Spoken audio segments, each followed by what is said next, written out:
Malidenw ka jamana sariya sunba kura kɔnɔ ko dɔn yanni kalata don cɛ. O wulikajɔ baaraw de bɛ senna furancɛla fanga gouvernement bolo jamana fan bɛɛ. Kabini dɔgɔkun tɛmɛnen politiki tɔnw, jɛkulu minnu tɛ politiki tɔnw ye, lafasali tɔnw, diinɛ tɔnw, laadalamɔgɔ ani jamana fangabilaw tɛmɛnen kɔfɛ. Sariya sunba ɲɛfɔli jɛkulu tun bɛ sanfɛ kalandenw ɲɛkɔrɔ jumadon mɛ kalo tile 26 san 2023. Tomikɔrɔbugu kalansoba min bɛ wele Institut National de Formation de Santé. Kɛnɛ ɲɛmɔgɔya tun bɛ jamana jɔlikura minisiri bolo Ibrahima Ikasa Mayiga. A tɔɲɔgɔnmuso minisiri min ka baara ɲɛsinnen bɛ yɛlɛmanibaw ma minisiri ɲɛmɔgɔ kɛrɛfɛ o tun bɛ kɛnɛ kan. An nana bi ka masala ni an ka sanfɛso kalandenw ye mun y'an ka élèves étudiants ye. Nin sigi ka fɔ ɲɔgɔn an ka sanfɛ kalanso kalandenw a ɲɔgɔn 4 de bolo dalen don. Dɔ kɛra Segu, dɔ kɛra yan, dɔ kɛra dɔ bɛna kɛ Kabala ani Katibugu. Ni ɲɔgɔn kan ka kɛ ka sigi parce que an ka kalandenw an ka sifinaw olu de ye sini ɲɛsigi. Sigikafɔ ko ye jumɛn? K'a fɔ ko an ka sariya sunba kura min bolo dalen don. Jamana ɲɛma a ye baara di gouvernement ma k'a ka se maliden kelen kelen bɛɛ ma k'a kɔnɔna kow ɲɛfɔ a ma k'a fɛsɛfɛsɛ pour que bɛɛ k'a dɔn i welela kalata la don min na min ye référendum kalata i k'a dɔn i bɛ kala ta kun min na parce que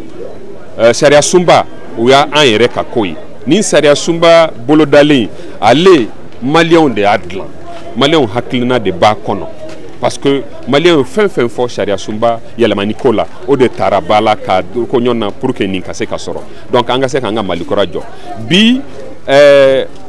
kɛrɛnkɛrɛnnenya ni sanfɛ kalanso la min bɛ an hakili bɛ se k'a fɔ ko an ye denmisɛnnin hakili cariɲɔgɔnw ye parce que u ye ɲininkaliw kɛ minnu ɲɛsilen don faamuyali jɔnjɔn ma sariya sunba nin kan. Donc an fana an ye jaabi k'an masalara donc an b'a miiri u ye somɔgɔ sama sɔrɔ a kɔnɔ. An b'a miiri fana u bɛ comme olu bɛ maa kalanenw don déjà an b'a miiri u bɛ se ka gafe in ta k'a kalan a papier laman bɛ yen comme a bɛ bɔlɔlɔw fana kan k'a kalan sariya kisɛ kelen kelen k'a kalan k'a faamu n'i ma faamuya sɔrɔ i bɛ se ka se ka ɲininkaliw fana kɛ maa hakili carilenw fɛ pour que ka se ka nin partager. Donc n b'a miiri an bɛ ka baara min kɛ o de ye nin ye an bɛ ci dilan a ci fana an b'a miiri a sera mɔgɔ minnu ma ɲɛsinnen don minnu ma donc pour que bɛɛ ka se ka i ta sɔrɔ la. Sigi in kɛra sababu ye institut ɲɛmɔgɔw kalanfaw ani kalandenw bɛɛ ka se ka faamuyali jɔnjɔnw sɔrɔ gafe in kan. Non, i b'a dɔn nisɔndiyalen don wa an ka baarakɛla mɔgɔ bɛɛ lajɛlen nisɔndiyalen don. N y'o jateminɛ sɔgɔmada in na le fait que Mali école ninnu bɛɛ la comment dire Mali ɲɛmɔgɔbaw ye an ka école de suganti walasa ka na kuma Mali sariya sunba kan n'o yɛrɛ Mali yɛrɛ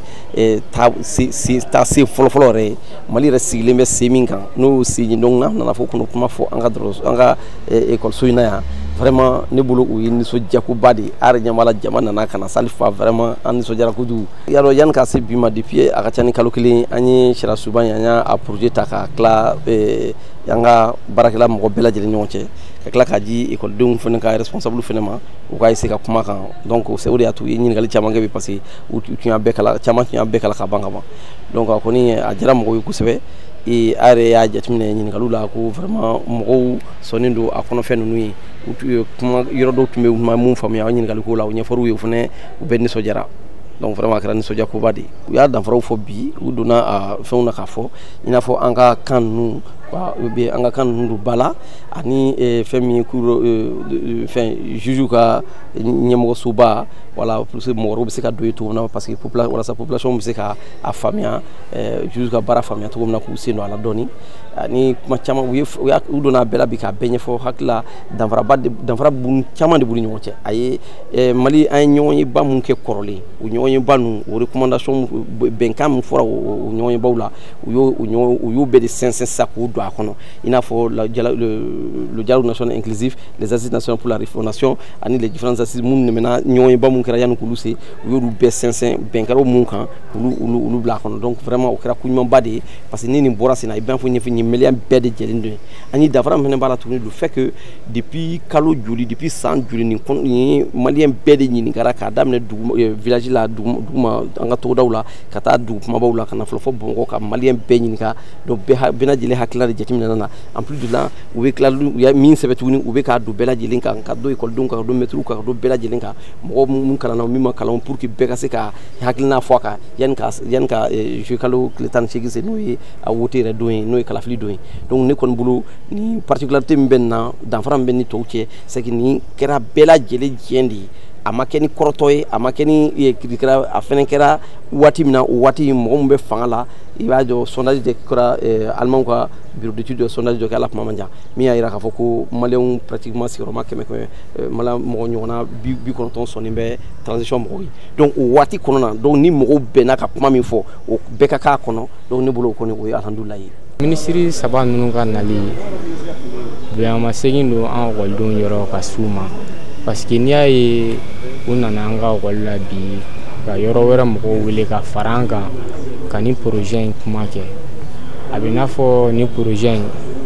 anw yɛrɛ de b'a kɔnɔna la an jamanadenw an yɛrɛ de b'a kɔnɔ a dabɔ ko anw de an ka fɛn faamuya k'an bɛɛ bila kunnafoniya kelen na pour que an bɛ se ka mɔgɔ ɲɛnama ta kalata nataw la et puis o n'a ta bɛɛ kɔfɛ ni projet in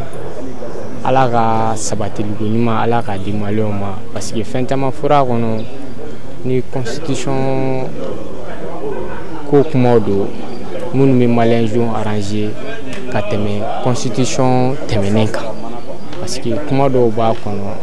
a b'an bɛɛ bila hukumu kelen na o kɔni yɔrɔ ninnu o diyara ne ye vraiment bon ɲɛfɔli minnu kɛlen filɛ nin ye pour que kalata nataw la mɔgɔw bɛ se ka mɔgɔ ɲuman sigi an kunna parce que an maliyɛn an bɛ se k'a fɔ surtout an jeunes an kun tɛ min kalama kunun an bɔr'o kalama bi à travers ce nouveau projet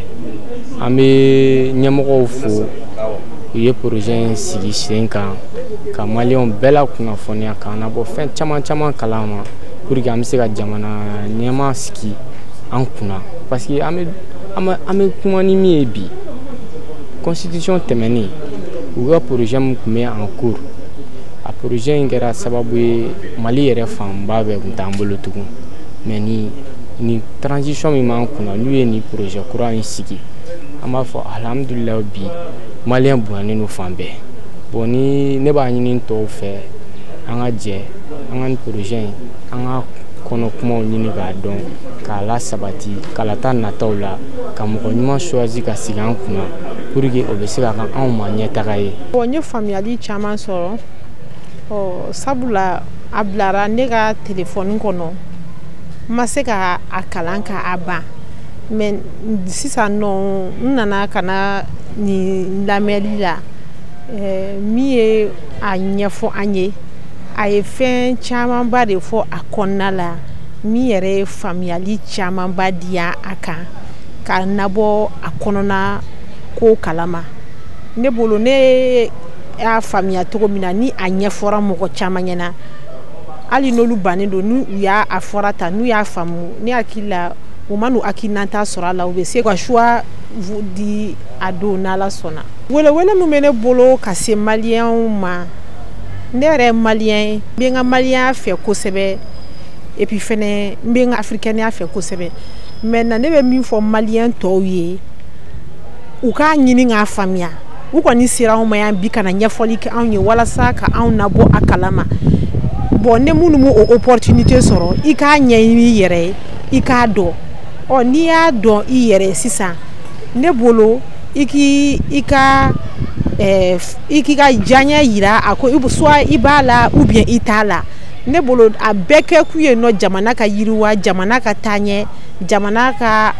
bɔ nɔgɔ la wa fɛnɛ jamana kɔnɔdenw ka lafiya ne bolo n'o de kɔni ye laɲini kɔni ne bɛ fɛ jamana kɔnɔdenw ka ɲɛɲini k'a dɔn ni a bɛnn'u ma u ka sɔn a ma an bɛɛ ka jɛ ka Mali na baara ɲɔgɔn fɛ. N'i ye ko in ta k'a lajɛ ne yɛrɛ bɛ nin baara in fo kosɛbɛ kosɛbɛ parce que nin baara in a ma nɔgɔya u yɛrɛ y'a fɔ mɔgɔ caman de farala ɲɔgɔn kan pour que ka se ka nin baara in élaborer donc nin baara in kɛli ma nɔgɔya bon nin baara in a kun kan ka kɛ a mɛnna bon ministre ka fɔ la président caman ye se ka kɛ mais a ma se ka sira sɔrɔ bon sisan olu nana u bɛ ka a baara ɲɛbilaw kɛ donc baara in a kan ka fo parce que hali ni ye diinɛw ta k'a lajɛ tradition ta k'a lajɛ fɛn wɛrɛw ta k'a lajɛ n'a bɛ ka baara kɛ cogo min na n'a bɛ ka degun se jamanadenw ma ou bien n'a tɛ ka kɛ a kɛcogo la a bɛ na ni sariya kuraw wɛrɛ de minnu bɛ jamanadenw lafiya donc sariya faleli o kan ka kuma bɛɛ n'a y'a sɔrɔ wagati min na a tɛ ka lafiya se jamanadenw ma donc u nana k'a fɔ ko ka jamanadenw de lafiya donc n'a y'a sɔrɔ u kan ka sariyaw de falen pour que ka jamanadenw lafiya bon ne ka hakili la o baara in ye baara sɛbɛ a kan ka fo donc an nana bi an ye faamuyali caman sɔrɔ a ko kɔnɔna la parce que réseau sanfɛ gɛrɛ ni fɛnw na u bɛ kuma caman caman fɔ bon san nalen u y'a ɲɛfɔ an ɲɛna ka ɲɛ an yɛrɛ ye fɛn caman faamuya a ko la ne b'a fɔ maliyɛnw ɲɛna livre min bɔra projet min fɛn bɔra u k'a ɲini k'a kalan k'a dɔn faamuya min b'a la kan sugu bɛɛ b'a la bamanankan bɛ yen bɔbɔkan bɛ yen kan sugu bɛɛ b'a la donc i bɛ se ka faamuya sɔrɔ kan min na i k'a ɲini o kan na k'a ɲɛdɔn parce que n'i y'a bɛ wuli yɛrɛ k'i ka e ye maliyɛn ye n bɛ n ka droit kɛ n bɛ n ka nin kɛ o y'a yɛrɛ b'a dɔn kun jumɛn bɛ yen nɔ donc f'i k'o de ɲɛɲini k'o dɔn i ka droit dɔn i k'i dan dɔn i kan ka mun kɛ i man ka mun kɛ i kan k'o dɔn donc ne bolo ni maliyɛn bɛɛ y'o dɔn n kan ka nin kɛ n man ka nin kɛ donc an bɛɛ bɛ lafiya Mali kɔnɔna la ni ɲɛfɔli ninnu a tɛ se k'a fɔ a bɛ wasaba kɛ ten mais a bɛ caman kɛ parce que n'i ye dɔ ɲɛfɔ dɔw ɲɛna olu fana bɛ kɛ sababu ye